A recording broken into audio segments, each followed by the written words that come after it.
दोस्तों, तो आपका स्वागत है आपके अपने चैनल में टेक्निकल स्टडी पॉइंट में। और हम एक और नए वीडियो लेकर के साथ आए हैं जिसमें हम देखेंगे वेल आर्टिशियन के लिए आपका जो CITS का पेपर था वेल्डर ट्रेड का, जो 2024 के अंदर हुआ था, उस पेपर देखेंगे जिसमें आपके टोटल क्वेश्चन जो है 50 क्वेश्चन है।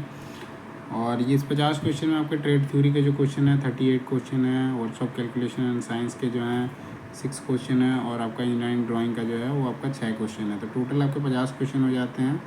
ये जो है यूज़फुल वेल के लिए है ही, साथ ही आपके दूसरे जो ITI से रिलेटेड एग्ज़ाम्स होते हैं, जैसे आपके इसरो के अंदर, DRDO के अंदर, बार्क के अंदर, NPCL हो गया, या फिर दूसरे जो भी ऑर्गेनाइजेशन के अंदर रिक्रूटमेंट आती है वेल्डर ट्रेड की, तो वहाँ के लिए सारे जगह के लिए ये यूज़फुल होगा।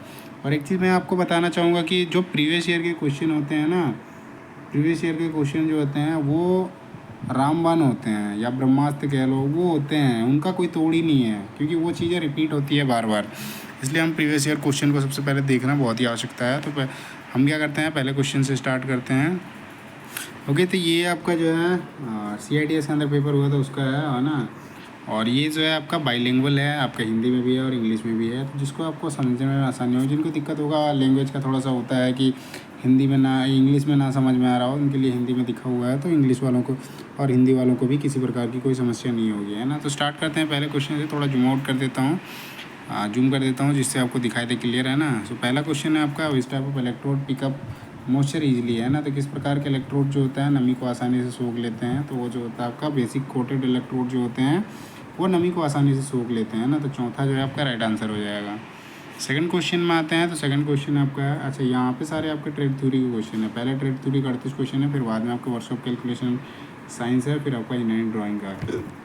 सो सेकंड क्वेश्चन में आते हैं। इसमें आपका क्वेश्चन है, the presence of which of these gases in weld metal has the harmful effect of leading to cracking, है ना। तो वेल्ड धातु में इनमें से किस गैस की उपस्थिति से दरार पड़ने पर हानिकारक प्रभाव पड़ता है। तो गैस के बारे में पूछ रहा है जिससे दरार पड़ना है या फिर हानिकारक प्रभाव पड़ता है, तो वो जो होता है आपका हाइड्रोजन गैस होता है ना। तो पहला जो है आपका राइट आंसर हो जाएगा। थर्ड क्वेश्चन में आते हैं। इसमें आपका क्वेश्चन दे रखा है, value of flux coating factor for light coating electrode, है ना। तो जो लाइट कोटिंग इलेक्ट्रोड होता है वो किस पर डिपेंड करता है, मतलब फ्लक्स कोटिंग में पूछ रहा है। फैक्टर जो है वो लाइट कोटिंग इलेक्ट्रोड का है, वो कितना से कितना वैल्यू होता है। प्रकाश लेपित इलेक्ट्रोड के लिए फ्लक्स कोटिंग फैक्टर का मान है, फ्लक्स कोटिंग फैक्टर का मान पूछ रहा है जो प्रकाश लेपित होता है इलेक्ट्रोड होता है उसमें। तो उसमें जो होता है आपका 1.25 से लेकर 1.3 तक होता है ना। तो पहला जो आपका राइट आंसर हो जाएगा। 4 नंबर क्वेश्चन में आते हैं। इसमें आपका क्वेश्चन है, in the welding process removal of weld metal and base metal from the opposite side of a welder joint to ensure complete penetration upon welding from that side is called है। तो welding प्रक्रिया में weld किए गए जोड़ की दूसरी ओर से वेल्ड धातु तथा जो आधार धातु है उसको हटाना, ताकि वेल्डिंग में उस ओर से संपूर्ण पेनिट्रेशन हो रहा है, तो सुनिश्चित संपूर्ण पेनिट्रेशन हो रहा है उसको सुनिश्चित करता है। उसको क्या कहा जाता है उसके बारे में पूछ रखा है, तो उसको जो होता है बैक गोजिंग कहा जाता है ना। तो तीसरा जो है आपका राइट आंसर हो जाएगा। 5 नंबर क्वेश्चन में आते हैं। इसमें आपका question, which of the following will make a weld Beed pattern, है ना। सो निम्नलिखित में से कौन सा वेल्ड बीड को चपटा कर देगा उसके बारे में पूछ रहा है ना। सो वेल्ड बीड को चपटा करने के लिए जो होता है आपका आर्क लेंथ की लंबाई जो होता है वो बढ़ा देने से आपका फ्लैट बीड बनेगा, है ना। सो चौथा जो आपका राइट आंसर हो जाएगा, आर्क की लंबाई बढ़ाना। 6 नंबर क्वेश्चन में आते हैं। इसमें आपका क्वेश्चन है, which of these is not a heating method use for brazing, है ना। तो इनमें से कौन सी विधि जो है ब्रेजिंग के लिए प्रयुक्त होने वाली हीटिंग विधि नहीं है पूछ रहा है। ब्रेजिंग के लिए आपका हीटिंग विधि नहीं पूछ रहा है, तो इनमें से कौन सा है। तो आपका जो है जो ये ताप की कमी जो है ये आपका सही उत्तर हो जाएगा। ये किसी प्रकार का विधि नहीं है ना, रिडक्शन हीटिंग, पहला जो है राइट आंसर हो जाएगा। 7 नंबर क्वेश्चन में आते हैं। इसमें आपका क्वेश्चन है, heating the job before welding operation is known as. तो वेल्डिंग ऑपरेशन से पहले जॉब को गर्म करना किस रूप में जाना जाता है उसके बारे में पूछ रहा है ना। तो प्री हीटिंग होता है ना। तीसरा जो है आपका राइट आंसर हो जाएगा। प्री हीटिंग करना होता है जॉब को वेल्डिंग करने से पहले थोड़ा सा गर्म करना, तो वो आपका प्री हीटिंग के अंदर आता है। तो तीसरा जो है राइट आंसर है। 8 नंबर क्वेश्चन में आते हैं। इसमें आपको फिगर में दे रखा है, in the figure given below the pipe is not rolling during welding and is inclined at 45 degree to the horizontal, the position is position का पूछ रहा है किस प्रकार का है। नीचे दिए गए चित्र में वेल्डिंग के दौरान पाइप नहीं घूम रहा है, पाइप जो नहीं घूम रहा है या क्षैतिज में 45 डिग्री की ओर झुका हुआ है। इस स्थिति को क्या किस नाम से जानते हैं उसके बारे में पूछ रहा है ना। तो इस स्थिति को 4G बोलते हैं ना। सॉरी 6G बोलते हैं, 6G बोलते हैं उसको। सो चौथा नंबर जो है राइट आंसर हो जाएगा। 6G बोलते हैं, 45 डिग्री के एंगल में झुका हुआ होता है तो उस केस में, है ना। 6D जो है आपका, 6G जो है सही उत्तर हो जाएगा, चौथा नंबर। 9 नंबर क्वेश्चन में आते हैं। इसमें आपका क्वेश्चन है which of the following is the position of pipe welding. तो निम्नलिखित में से कौन सी पाइप वेल्डिंग की एक स्थिति है उसके बारे में पूछ रहा है। तो सारा का सारा हो जाएगा इसमें, है ना। सबके सब जो मेथड होते हैं इस्तेमाल किए जाते हैं, और 45 डिग्री के लिए जो होता है आपका 6G इस्तेमाल किया जाता है। 10 नंबर क्वेश्चन में आते हैं। इसमें आपका क्वेश्चन दिया गया इन the figure given below the symbol of represent fillet. Fillet जो है, फिलेट वेल्ड को नीचे दिए गए चित्र में फिलेट वेल्ड को दर्शाने का सिंबल है। तो फिलेट जो बनता है इस तरह से बनता है ना। तो ये जो सिंबल बनता है आपका ट्रायंगुलर बनता है। सो बी जो है आपका राइट आंसर हो जाएगा। 11 बी, सिंबल बी जो है आपका राइट आंसर है ना। 11 नंबर क्वेश्चन में आते हैं। इसमें आपका क्वेश्चन है complete welding symbol consist which of the following element. एक पूर्ण वेल्डिंग प्रतीक में निम्नलिखित में से कौन सा अवयव होता है उसके बारे में पूछ रहा है। तो संपूर्ण वेल्डिंग जो है पूर्ण वेल्डिंग होता है ना, उसके लिए प्रतीक जो होता है उसके बारे में पूछ रहा है, कौन सा अवयव होता है। तो उसके लिए जो होता है आपका ये वेल्डिंग एलिमेंट्री सिंबल, ये भी होता है, सप्लीमेंट्री होता है, रेफरेंस लाइन, तीनों के तीनों होते हैं। तो चौथा जो है आपका ऑल ऑफ द अबव हो जाएगा, ऑल ऑफ दीज हो जाएगा, है ना। 12 नंबर क्वेश्चन में आते हैं। इसमें आपका क्वेश्चन है which of the following weld symbol for seam welding. Seam welding का पूछ रहा है, निम्नलिखित में से कौन सा जो है सीम वेल्डिंग का प्रतीक है। तो सीम वेल्डिंग का जो प्रतीक है इनमें से ये दूसरा वाला जो दे रखा है, ये वाला आपका सीम वेल्डिंग का है, ये भी का है, यू का है। सो आपका सीम वेल्डिंग का पूछ रखा है, तो दूसरा जो है राइट आंसर है। 13 नंबर क्वेश्चन में आते हैं। इसमें आपका क्वेश्चन दे रखा है the welding symbol given below means, है ना। नीचे गए चित्र दिए गए वेल्डिंग प्रतीक का अर्थ, ये जो दिया गया है फिगर, इसका अर्थ पूछ रहा है ये कौन से वेल्डिंग का प्रतीक है बोल के, है ना। सो ये जो है ये आपका ऑल अराउंड वेल्ड हो जाएगा। ये आपका तीसरा नंबर जो है सही उत्तर हो जाएगा, सभी तरफ वेल्ड हो जाएगा, है ना, ये जो प्रतीक है। 14 नंबर क्वेश्चन में आते हैं। इसमें आपका क्वेश्चन है what is the type of group shown in figure below. नीचे दिए गए चित्र में किस प्रकार की ग्रुप दिखाई गई है। ये जो ग्रुप दिखाया गया है इसके बारे में पूछ रहा है, ये कौन से प्रकार का ग्रुप है। तो ये जो है बेबल ग्रुप है ना, थोड़ा सा एंगल में आया हुआ है, तो ये बेबल ग्रुप हो जाएगा। A1 जो है राइट आंसर हो जाएगा। 15 नंबर क्वेश्चन में आते हैं। इसमें आपका क्वेश्चन है which of the following is use as a flux in brazing. तो निम्नलिखित में से किसका प्रयोग जो है ब्रेजिंग में फ्लक्स के रूप में किया जाता है। तो ब्रेजिंग में फ्लक्स के रूप में जो इस्तेमाल किया जाता है वो जो होता है आपका बोरेक्स होता है ना, बोरेक्स और बोरिक एसिड होता है। तो तीसरे नंबर पे दे रखा है, तो तीसरा जो है राइट आंसर हो जाएगा। 16 नंबर क्वेश्चन में आते हैं। इसमें आपका क्वेश्चन है liquid temperature of the filler metal use in brazing is more than, कितना डिग्री से ज़्यादा होना चाहिए उसके बारे में पूछ रहा है ना। तो ब्रेजिंग में प्रयुक्त पूरक धातु का तरल तापमान कितने डिग्री से, मतलब खाली स्थान का मतलब है कितना, क्वेश्चन पूछ रखा है कितने डिग्री सेंटीग्रेड से अधिक होता है। तो ब्रेजिंग के लिए जो होता है आपका 450 डिग्री होता है, उससे ऊपर होगा तभी जाके ब्रेजिंग होगा, नहीं तो आपका सोल्डरिंग हो जाएगा, है ना। तो दूसरा जो आपका राइट आंसर हो जाएगा। 17 नंबर क्वेश्चन है PQR का अर्थ पूछ रखा है कि PQR का फुल फॉर्म मान लो, फुल फॉर्म पूछ रखा है। तो PQR जो होता है प्रोसीजर होता है, क्वालिफिकेशन होता है और रिकॉर्ड होता है ना। ये आपका दूसरे में दे रखा है, तो दूसरा जो है सही उत्तर हो जाएगा, procedure, qualification, record. 18 number question में आते हैं। यहाँ WPS में W का अर्थ पूछ रखा है। So what denote W stand in WPS। WPS में जो हो जाएगा आपका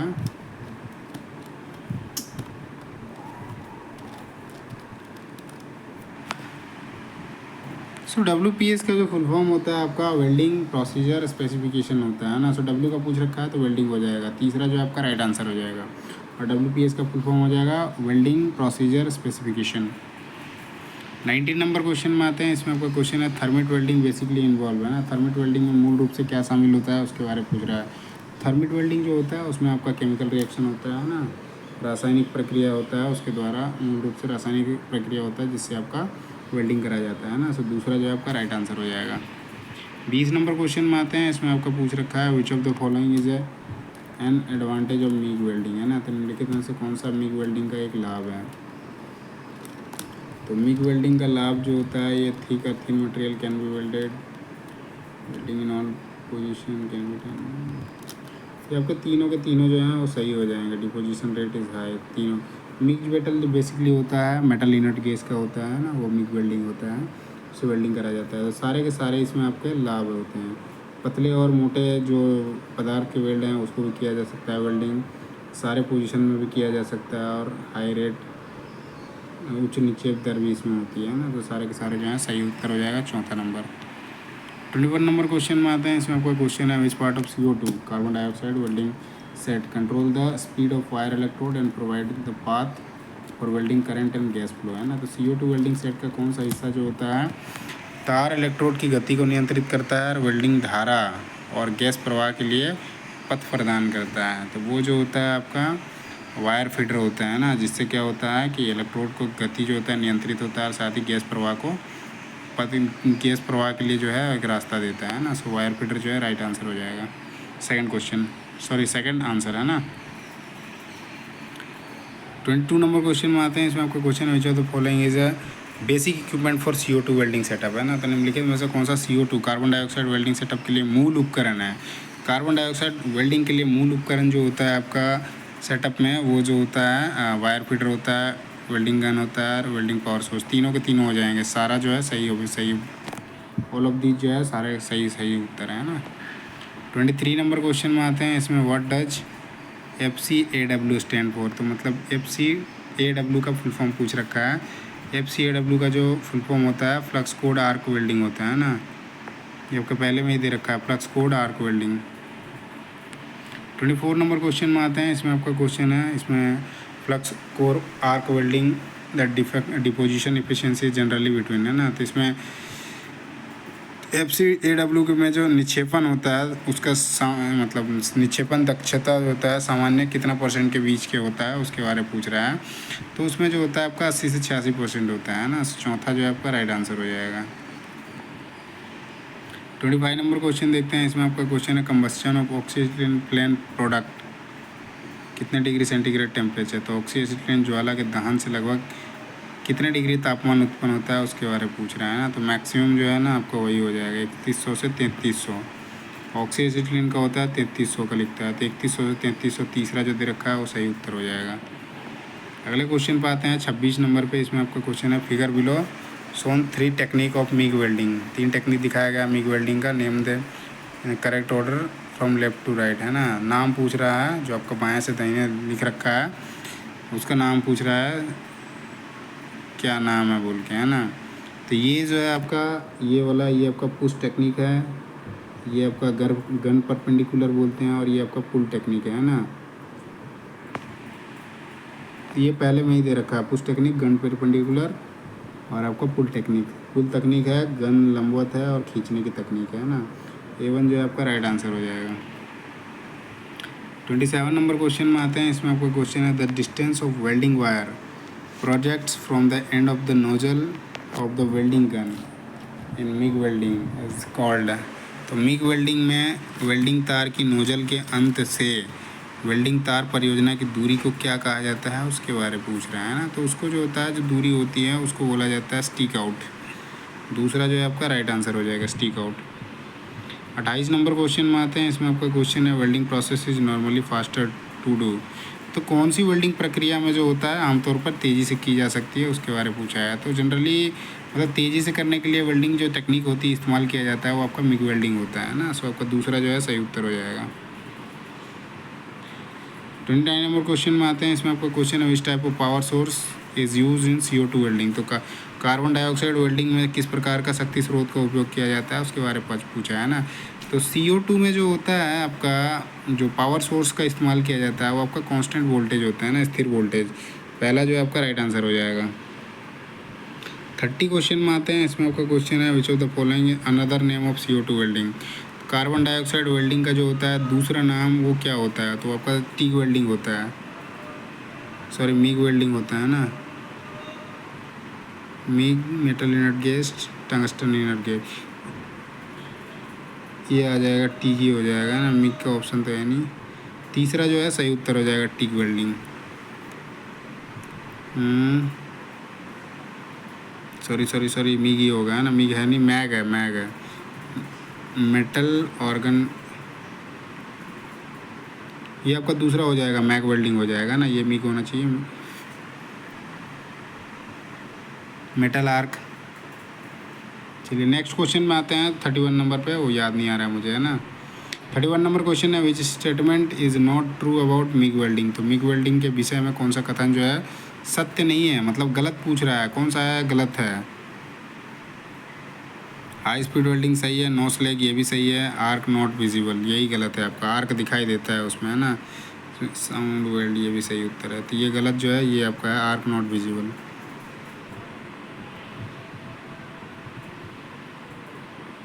32 नंबर क्वेश्चन में आते हैं। सो यहाँ पे आपका है GTAW is also known as है ना। तो इसको जो आपका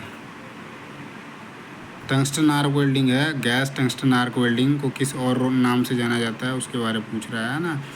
इसको टीक के नाम से जाना जाता है ना। तो ये आपका टीक जो है सही उत्तर हो जाएगा, tungsten inner gas. 33 number question इसमें देखते हैं, which type of power source is use in TIG welding. सो टीक वेल्डिंग में किस प्रकार के शक्ति प्रयोग का मतलब पावर सोर्स का प्रयोग किया जाता है उसके बारे में पूछा है। तो आपका जो टीक वेल्डिंग होता है उसमें स्थिर करंट का इस्तेमाल किया जाता है ना, मैग में भी और टेक में भी है ना, टीक और मिग में दोनों में भी। दूसरा जो आपका सही उत्तर हो जाएगा। 34 नंबर क्वेश्चन में आते हैं। इसमें आपका क्वेश्चन पूछ रखा है, the method use to start the arc in GTAW without touching base metal है ना, इज बेस मेटल को छुए बिना गैस टंगस्टन आर्क वेल्डिंग में शुरू करने के लिए प्रयुक्त विधि कौन सी है उसके बारे में पूछ रहा है। तो इनमें से जो है आपका हाई फ्रीक्वेंसी स्टार्ट जो है ये आपका सही उत्तर हो जाएगा। हाई फ्रीक्वेंसी स्टार्ट के साथ जो होता है गैस टंगस्टन आर्क वेल्डिंग में आर्क शुरू किया जाता है ना, और ये प्रयुक्त विधि है। सो सेकंड जो है राइट आंसर हो जाएगा। 35 नंबर क्वेश्चन में आते हैं। इसमें आपका क्वेश्चन है, what is the purpose of the high frequency unit available in TIG welding machine है ना। टीक वेल्डिंग मशीन में उपलब्ध उच्च आवृत्ति इकाई का प्रयोजन क्या है। उच्च आवृत्ति इकाई जो दिया रहता है उसका मेन प्रयोजन क्या होता है उसके बारे में पूछा है। तो मेन जो प्रयोजन होता है आपका जो आर्क जो होता है ना उसको स्टार्ट करना होता है। सो आपका पहला जो है सही उत्तर हो जाएगा, स्टार्टिंग द आर्क, आर्क को प्रारंभ करना। हाई फ्रीक्वेंसी यूनिट जो दिया रहता है आपका टीक वेल्डिंग मशीन में तो उसका मेन काम वही होता है, आर्क को स्टार्ट करने का है ना। 36 नंबर क्वेश्चन में आते हैं। ये आपका दे रखा है, name the welding process shown in the picture. ये वेल्डिंग प्रोसेस दिखाया गया है, इसमें से इसका नाम पूछ रखा है, ये कौन सा वेल्डिंग प्रोसेस है ना। तो ये आपका टंगस्टन इनर गैस का है, टिक वेल्डिंग प्रोसेस दिखा रखा है ना। तो पहला जो आपका राइट आंसर हो जाएगा, टिक वेल्डिंग है। इसमें आपका गैस सप्लाई हो गया और जहाँ पे आपको वेल्डिंग करना है ये है, और ये आपका इलेक्ट्रोड होल्डर हो गया और उसमें आपका टंगस्टन इलेक्ट्रोड दिख रहा है उसमें, और वेल्डिंग पावर सोर्स जो है यहाँ पे आपका दिखा रखा है। 37 नंबर क्वेश्चन में आते हैं। इसमें आपका क्वेश्चन है, which metal alloy is use to make contact tip of MIG welding torch है ना। तो मिग वेल्डिंग टॉर्च के संपर्क टिप बनाने के लिए किस धातु के मिश्र धातु का उपयोग किया जाता है। तो मिग वेल्डिंग का जो टॉर्च होता है उसको बनाने के लिए कौन से आपका एलॉय कह लो या फिर आप ऐसे धातु कह लो या फिर मिश्र धातु जो होता है किसका इस्तेमाल किया जाता है उसके बारे में पूछ रहा है ना। तो उसके लिए कॉपर इस्तेमाल किया जाता है ना। जितने भी आपके टॉर्च इस्तेमाल करे जाएंगे, इलेक्ट्रोड होल्डर इस्तेमाल करा जाएगा, वो सारा का सारा कॉपर ही इस्तेमाल किया जाता है ना। पहला जो आपका राइट आंसर हो जाएगा, क्योंकि वो विद्युत का ना अच्छा सुचालक होता है।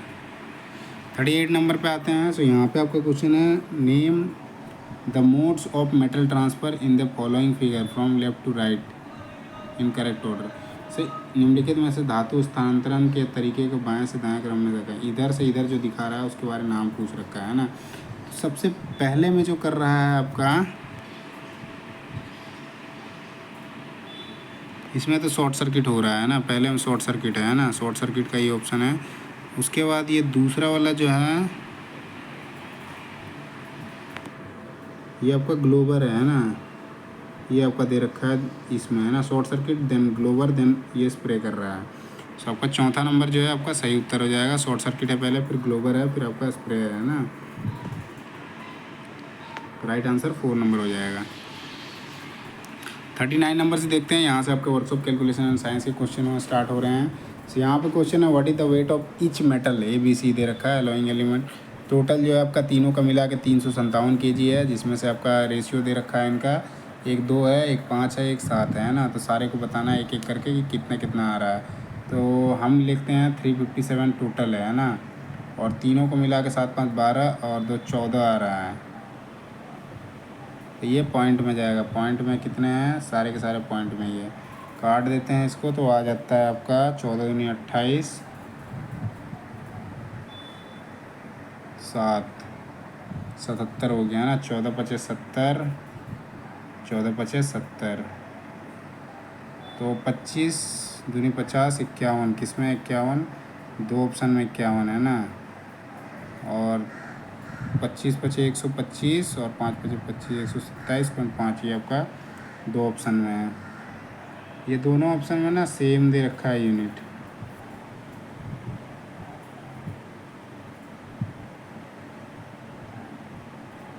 चेंज थोड़ा सा भी नहीं है ना। सो आपका पहला आंसर जो है राइट आंसर हो जाएगा, दूसरा आंसर भी इसका जो है वो सही उत्तर है ना, क्योंकि दोनों के दोनों सेम दे रखे हैं, कोई इस पर डिफरेंस ही नहीं है। चलिए नेक्स्ट क्वेश्चन पे चलते हैं, 40 नंबर पे। सॉरी थोड़ा सा कुछ अलग लग रहा है मुझे। हाँ ठीक है, आपका हिंदी इंग्लिश करके दे रखा है तो उसके हिसाब से। 40 नंबर क्वेश्चन में देखते हैं, इसमें आपका पूछ रखा है how many teeth does the smaller gear have if the larger gear with a diameter of 150 mm and 30 teeth, है ना। With a smaller gear of 50 mm diameter दे रखा है। तो इसका फॉर्मूला लगता है आपका, ये आपका जो होता है लार्जर गियर का हो गया, और इसमें कितने टीथ हैं उसका हो गया, और टीथ का नीचे हो जाएगा जिसका निकालना है वो ऊपर हो जाएगा। ये आपका N2 हो जाएगा, है ना। N1 N2 करके होता है। तो इसको काटते हैं, 30 से 30 कट जाएगा, सॉरी 30 पचे ये 150 हो जाएगा, है ना। और 50 पचे 250, गलत कर दिया लग रहा है।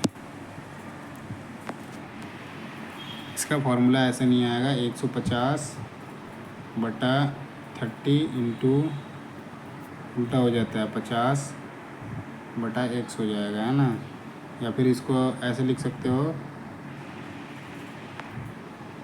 1/50 इज इक्वल्स टू 30/150, ऐसे करके होता है ना। 50 या 150, 10 टीथ जो है इसके सही उत्तर हो जाएंगे, है ना। दूसरा जो है आपका राइट आंसर हो जाएगा।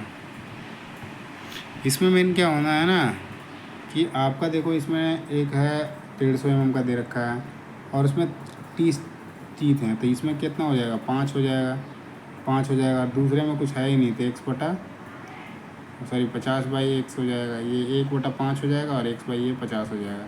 ऐसे काटोगे तो आपका ये 10 आ जाएगा। तो 10 टीथ जो है आपका राइट आंसर हो जाएगा। 41 नंबर क्वेश्चन में आते हैं। इसमें आपका क्वेश्चन है, ये जो क्वेश्चन है आपका सिंपल मशीन का है, वहाँ से क्वेश्चन ले रखा है, लीवर का है। गियर जो होते हैं ना, गियर के हिसाब, गियर में उसमें से आपके छोटे बड़े अलग अलग यूज करे जाते हैं, तो उसके वहाँ से क्वेश्चन बनता है। तो डायमीटर में कितने टीथ आते हैं उसके हिसाब से।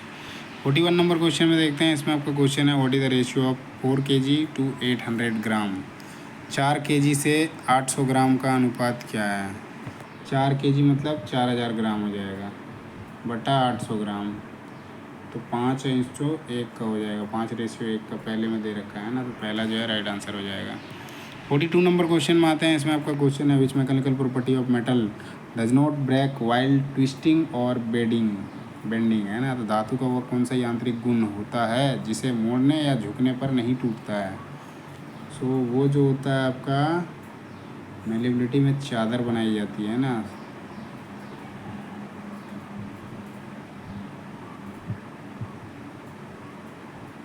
टफनेस वाला जो है ना, ये नहीं टूटता है ना।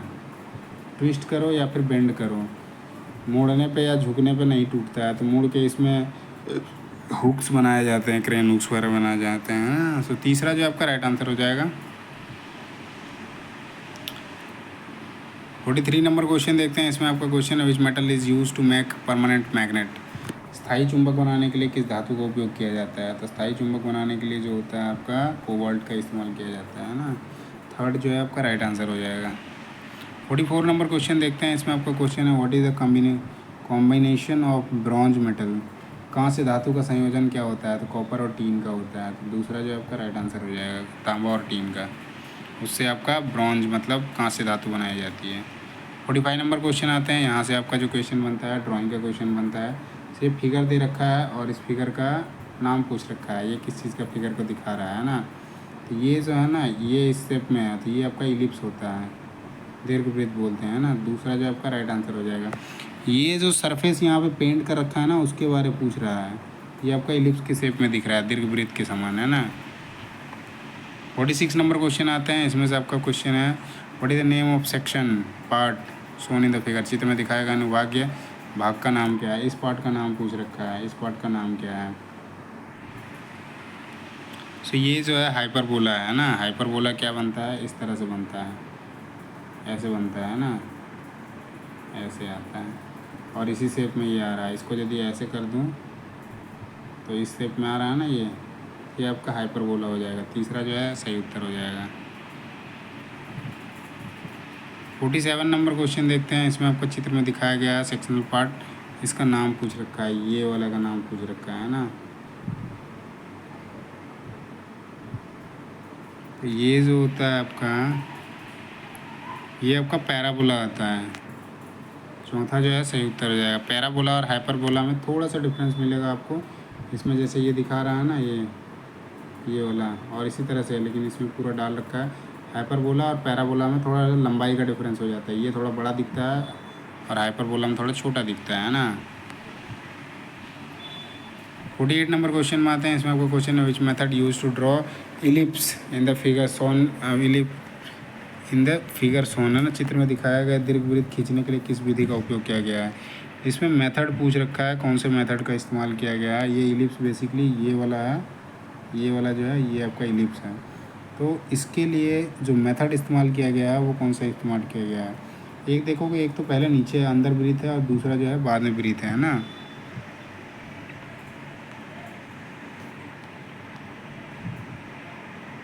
तो ये वाला जो है इसमें वृत्त का है, इसमें सेंटर निकाला गया है। 4 सेंटर है, एक यहाँ पे है, एक यहाँ पे है, एक यहाँ पे है और एक यहाँ पे। 4 सेंटर का इस्तेमाल किया गया है ना, इस तरह का करके ये आपका ऐसे बना हुआ है। सो आपका 4 सेंटर मेथड से होगा, उससे आपका इलिप्स बनाया गया है ना। दूसरा जो है राइट आंसर है। 49 नंबर क्वेश्चन में देखते हैं। इसमें आप दिखाया गया है, ये आपका इसके बारे में पूछ रखा है। चित्र में दर्शाया गया परवलय बनाने के लिए किस विधि का उपयोग किया गया। अब यहाँ पे पॉइंटेड देखो, मेथड पूछ रखा है ना। तो मेथड जो है इसमें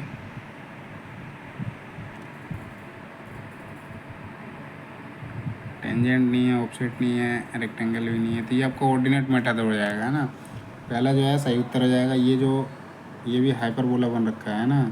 तो इसको बनाने का जो मेन मेथड है ना वो आपका ऑर्डिनेट मेथड है ना। पहला जो है सही उत्तर हो जाएगा।